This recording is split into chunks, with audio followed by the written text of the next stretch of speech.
Hello world! Apex Legends has been throwing teasers around left, right and centre over the last few days, and I've kinda been sleeping on the job. So, let's get back in the ring and break down Horizon's time-travelling antics, Mirage's family history, and Salvo's collaboration with the Syndicate to introduce our next legend. I'll also address Amelie Paquette's message from the MRVN at the very end, but that's just a tiny piece of a much greater puzzle that I'll be exploring in its own time very soon. So first, let's look at Newton Summers' messages for his mum, as at the time of recording, the first 2 parts of 3 have recently been revealed through screens dotted across Olympus. Although, given that the codes for each message correlate to the 4 gates that Ash mentioned, Alpha, Beta, Delta and Gamma, it would appear there'll be 4 of these messages in total, with the final one potentially coming from Horizon herself instead of her son.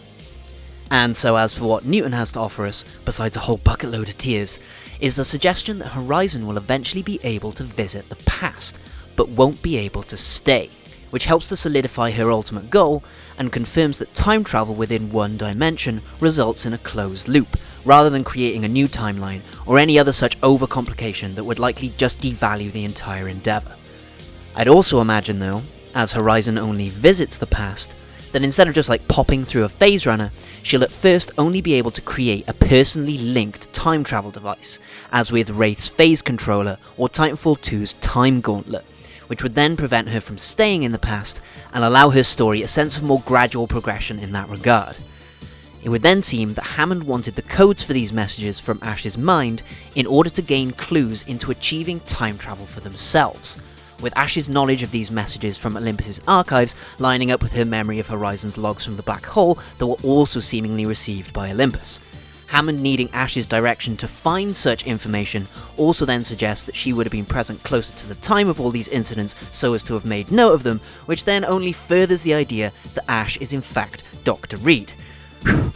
On that note, Newton also confirms that Dr. Reid returned to Olympus shortly after Horizon's stranding to tell him that she'd died, which further suggests then that she was working for Lillian Peck, and Dr. Reid speaking directly to Newton himself then implies her further involvement in his life after the incident, which then likely ties into Ash's queries about a kid not liking ice cream.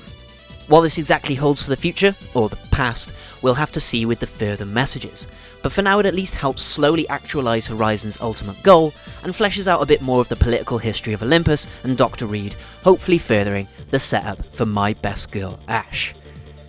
And thinking of ancient history, Kings Canyon is back. With the original game's venue finally returning to the map pool, we've also found the new home of the Mirage Voyage, and a new phone message from his mother, Evelyn Witt. As with Newton's messages, this is just a whole ton of feels on its own, with her failing memory represented in heartbreaking fashion, but with her love and understanding of her children still shining through in her sharp sense of humour. Lore-wise, Evelyn Witt also reveals to us in this message her love of marigolds, her understanding of Mirage's love life, the names of Mirage's 3 brothers, Elon, Ricky and Roger, the name of her brother, Titanfall 2 militia pilot Droz, along with her appreciation of his bumbling buddy Davis, and finally, her seeming familiarity with Cuban Blisk. As Evelyn Witt had worked for the IMC to further the holotech, it's very possible that she knew Blisk personally, and the connection to her brother then further suggests that she either spied on the IMC for the militia, or that the family defected away from the IMC at some point, with Mirage's brothers then joining the militia, or even that there was an earlier split within the family that still may not have healed after all this time, with the 2 siblings taking different sides for their own reasons.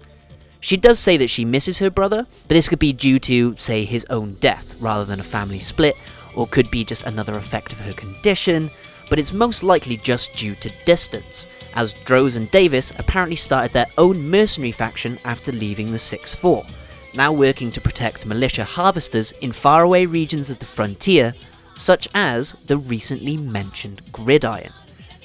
And as we've brought up recently teased planets paving the way for the future, it's time to look at the new blood, with the planet Salvo now proudly announcing their partnership with the Syndicate through the new giant gunship flying above Kings Canyon, and through the most recent Twitter teaser for what appears to be the new legend.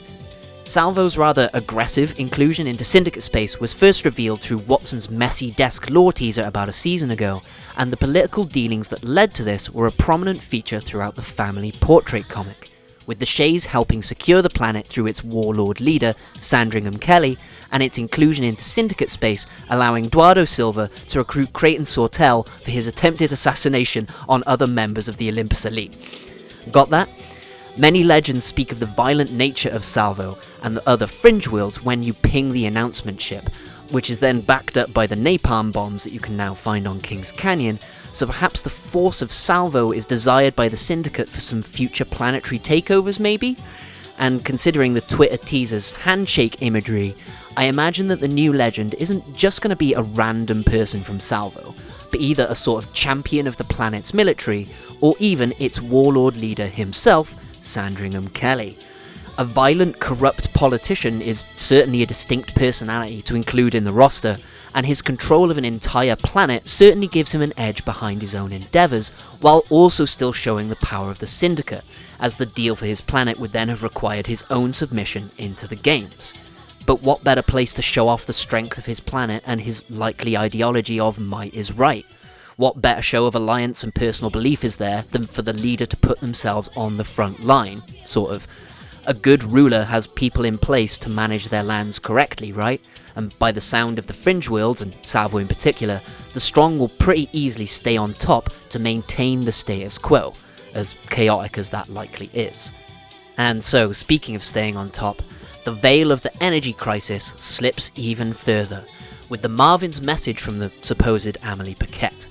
Again, I'll have a full video on the whole conspiracy very soon, but there's a lot of evidence to consider there, and it's not exactly the easiest thing to frame, but we will get there eventually.